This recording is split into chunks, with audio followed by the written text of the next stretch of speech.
5岁男童头部离奇被卡。哪里痛啊？你说说。面对撕心裂肺的哭喊，救援如何与时间赛跑？这个不要！下面我说，不能这样弄。平安365危机时刻即将播出。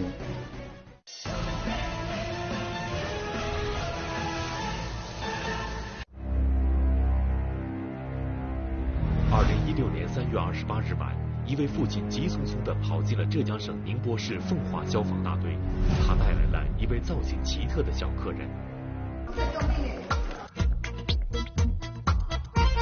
嘴巴那里是吧？他5岁。嘴巴那里是吧？好像这个下班去了。小朋友，不要着急啊，现在给你弄啊。别怕啊。这位小客人名叫浩浩，今年只有5岁。他这个造型看上去颇有些钢铁侠的风范，可对于小浩浩来说，这个超级英雄当得着实有些痛苦。在玩什么？他们就是在玩骰子，手酒嘛。刚才第一次拿出来在玩，给他们套进去。后来第2次就拿不出来。原来事发当天，浩浩本来是随着家人一起去喝喜酒，几个小伙伴早吃完饭就在一旁玩耍。附近的一个 PVC 3通水管引起了他们的注意。在孩子们的世界里，这个3通水管就是一个可以随时变身的超级面具。第一次尝试，浩浩变身成功，大人们也并没有意识到危险的降临。而当浩浩第2次尝试变身时，这面具却怎么也拿不下来了。让他躺啊，让他躺下来。没事的啊。孩子2个嘴唇这边都有点出血，有点肿胀，而且孩子一直在哭。当时就是比较害怕，喘气啊什么都比较费劲。孩子被卡的救援，消防队员并不陌生，但是像这样把整个小脑袋都卡住的，他们也是第一次见到。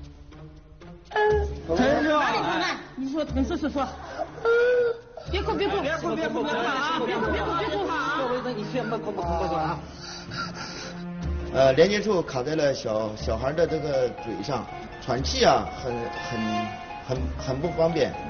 浩浩的下巴正好卡在了 PVC 管的拐弯处，嘴巴被堵住了大半。此时的他除了哭，根本说不出话来。你躺下来好不好？叔叔给你拿下来好不好？躺下来，放松。直接拿下来这个风险性比较大。如果拿到一半的时候，如果拿不下来的话，那么就是把他的鼻子和嘴这个都已经挡牢了，那么他不能呼吸，这样的对整个这个人的生命就有危险的。对于这些消防队员来说，上刀山下火海，他们都不曾有过犹豫。但是面对情绪失控的小浩浩，他们却有点不知从何下手。哎呀，先别撒！大一点，好，太大了，服了，慢，我放低，拿直的那个。5岁的浩浩骨骼还处在生长期，由于无法看到管内的情况，在救援过程中稍有不慎就可能伤害到孩子脆弱的面部器官，消防队员必须慎之又慎。头部啊离着这个3通管壁比较近，那么破胎的时候，如果一不小心就会碰到那个身体、皮肤啊，包括头部啊。信心还是有的，但是就是说孩子啊或家长在旁边，我们也是有点棘手。指挥员首先选择距离孩子头部较远的管子上半部进行切割，但几番尝试后，消防队员却发现浩浩仍然被卡得纹丝不动。扩散到耳朵旁边的时候，由于空间里面的缝隙越来越小，我们这些手动破胎工具啊无法往下进行破拆，塞不下去了。动了吧？能动一点吗？知道动吗？好动吗？不，这个不要！下面我说，不能这样弄啊！大人们紧张的语气显然吓到了小浩浩，他再次开始放声大哭。别哭啊！你先别哭啊！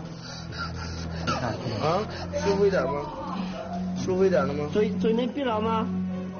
鼻子这里很痛是吧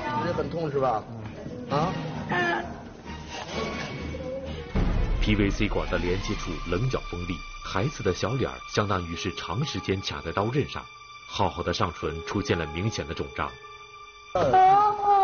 他它侧面有空气，把它转到侧面了，肯定就出得来了。转成这样，转到侧面，它里面是一样圆的。啊，这里控制很大的，手都能伸进来了。要让浩浩脱困，只能再次破拆下方的管壁，但是管壁下方离浩浩身体太近，既要快速破拆，又要准确无误，这对消防队员提出了更高的要求。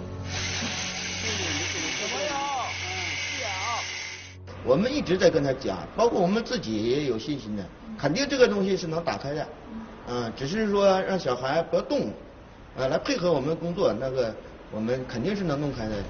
然而就在此时，却突然出现了意外状况。等一下，他怎么不吱声了？等一下。他有一段时间，他既不哭也不闹了，不出声了。尽管消防队员很希望浩浩配合救援，但此时他的突然安静却让消防队员们心里一紧。我就让他们先停下，因为我怕到时候万一这个过程当中把小孩卡到了，那么他喘气喘不过来，这样有危险。怎么不吱声了？等一下。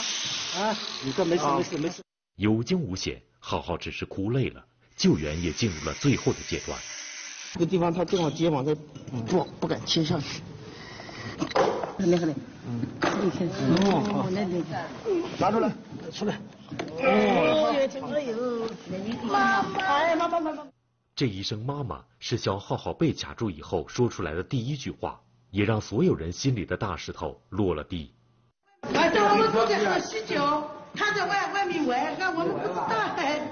回去回去打一下，跟你谢谢啊，叔叔谢谢啊，叔叔谢谢。虽然浩浩的小脸上还留有勒痕，但并没有受伤。可还有一些孩子并没有浩浩这么幸运。黄昏时分，意外突然降临。看那个手指门好像都是要断了一样。年幼的孩子，焦急的家人，事故究竟因何而起？平安365危机时刻正在播出。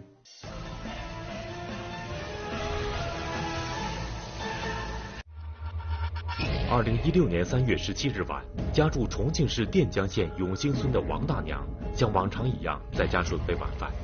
然而就在此时，一个坏消息传来了。当时外面那个几个小孩来板，然后突然一下闹得很凶，然后我们跳起出来看那哈儿呢，有个小娃儿呢，他的手指门插在那个三轮车那个钢管里边的。吴先生看到的这个孩子，正是王大娘的孙子琳琳，今年9岁。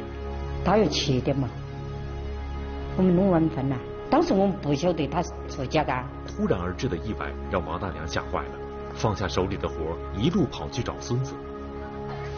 到达现场后，王大娘看到琳琳的手正在不停地往外冒气，整个手指像被钢管吞进去了一样。惊慌失措的她赶紧拨打了119。7点20分，接到报警的重庆市垫江县公安消防大队到达现场。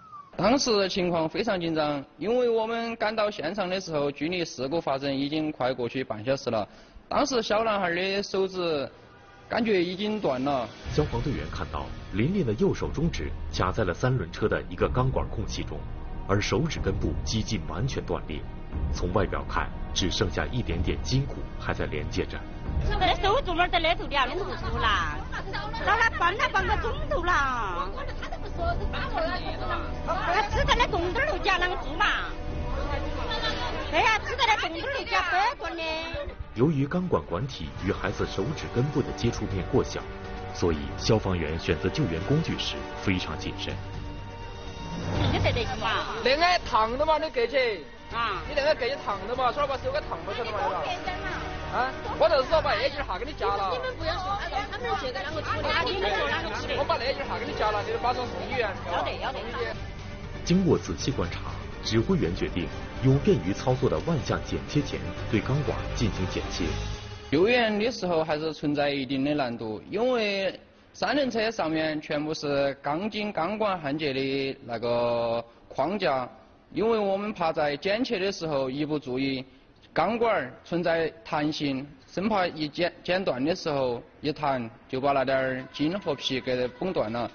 时间1分1秒的过去，鲜血不断的从琳琳稚嫩的手上渗出，她脸色越来越苍白，救援人员一边施救，一边给孩子输营养液，保持体力。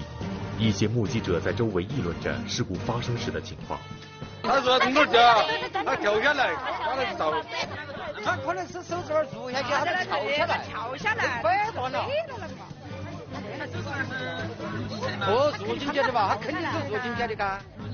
都把车他都取不出来，都把那个石头丢断了，他都取不出来嘎。救援人员小心翼翼地剪切，终于在20分钟后，卡住琳琳手指的钢管被剪下。但是，若想将手指与钢管彻底分离，仍然是一个难题。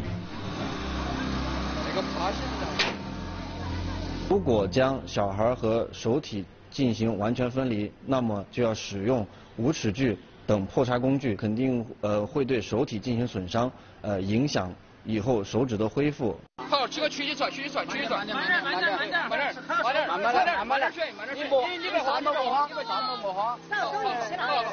一下个拿起走，这个曲，慢点，跟他去慢点。为了避免给琳琳造成2次伤害，消防队员没有采取进一步救援，因为她的手指只剩下少部分筋骨相连，再多的操作很容易将孩子的手指整个弄断。为了保险起见，救援人员决定将琳琳送往医院抢救。因为现在我们的脚你没固定的得行嘛，没固定它这个要撇一下，然后你可能要有伤害，第2次伤害了。由于县级医院的条件所限，医生在仔细观察后决定，必须将琳琳紧急送往上级专科医院救治，以免耽误最佳的接旨时间。它是就是一个那个离断，有那个是右侧中指离断啊，只有外伤型的。目前那个技术还不是很那个，所以为了娃的那个手指那个健康的一个这种那个成长的话，所以是建议还是来上级医院去专科医院进行那个断肢再植。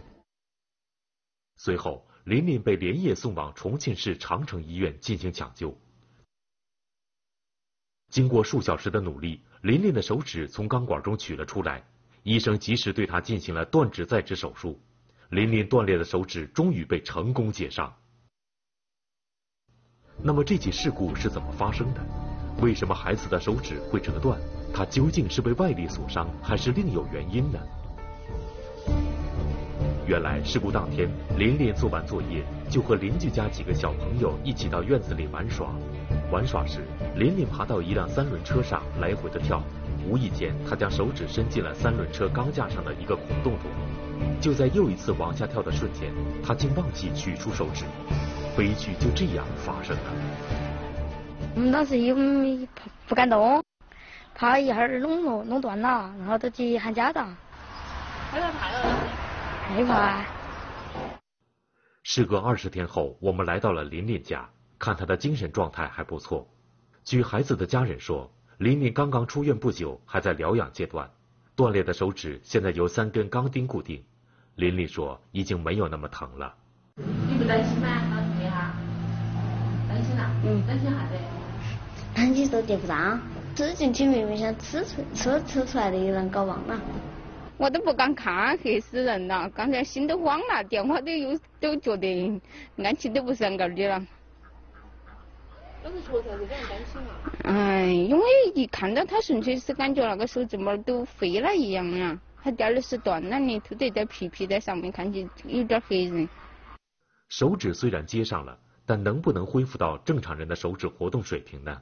琳琳和父母都不清楚，医生也无法给出承诺。只能看孩子自身的恢复程度。因为他现在看着他手指还是可以，屈伸啊这些活动他还是可以简单的做一些的，所以这个要慢慢锻炼，慢慢恢复。能够锻炼到以前那种灵活的状态吗？像这种的话，这个不好说，是的，这个要慢慢锻炼，要看以后。不谙世事的琳琳还不懂得手指的损伤日后会给他带来哪些不便，对未来会造成什么影响。他的家人也未曾想过，年少调皮的孩子一个不经意的举动，竟然会造成这么大的伤害。琳琳的爸爸说，平时也会告诉孩子如何保护自己，这次的事真是没有想到。但这样的事故并非偶然，孩子因为好奇心重，经常会将手、腿、头等身体部位伸入各种孔洞，造成悲剧的事例比比皆是。这一点要引起家长们足够的重视。2016年4月17日中午12时许，四川省成都市西大街河西小区的一户人家也发生了一起类似的事故，一个小孩的手卡在了自行车的齿轮处，无法取出。小孩嚎啕大哭，蹲在自行车旁，左手食指已经被自行车齿轮咬得发紫。幸好消防队员到达及时，迅速地用绝缘电剪剪断自行车链条，并立即送往医院。而这起事故正是因为没有看管到位造成的。事发时，女孩一个人在客厅里玩耍，而她的奶奶和妈妈正忙着做午饭，并没有在她身旁。2016年4月19日下午，福建省晋江市玉山村一名1岁大的小男孩手指不慎被卡在了门缝里，无法拔出，情况十分危急。到场消防队员一边固定好门，一边利用螺丝刀深入门缝，将门板撬变形，以扩大门缝的间隙。几分钟后，小孩的手指才被救出。幸好救援及时，孩子的手并无大碍。发生这起事故时，孩子的妈妈正在阳台上晾衣服，而小孩则在门口玩耍，同样是由于看管不到位造成的。在此，平安365提醒您，家长作为孩子的监护人，要时刻履行自身的监管责任，特别是对不具备自我保护能力的儿童，尽量不要让其脱离您的看护视线。对于不能触碰各类危险物品的常识，应该做到在孩子耳边常叮咛、常嘱咐，使其慢慢形成自我保护的意识。只有家长们自己首先尽到监护责任，才能避免给孩子带来不必要的伤害，避免给整个家庭带来不可预知的伤痛。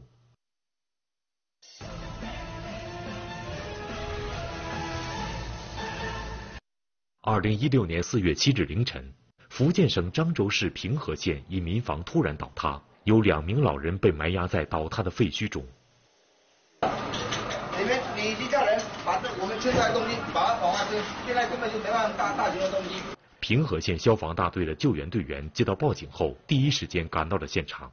由于空间十分狭小，救援设备根本用不上，大家只能用手一点一点地清理埋压在老人身上的石块和碎土。慢慢来，不急。啊，慢慢来，宝宝，慢慢来。没事。30分钟后，被困的老人成功脱险。据了解，事故原因是由于连日的降雨，加之房屋建成时间已久，导致房屋坍塌。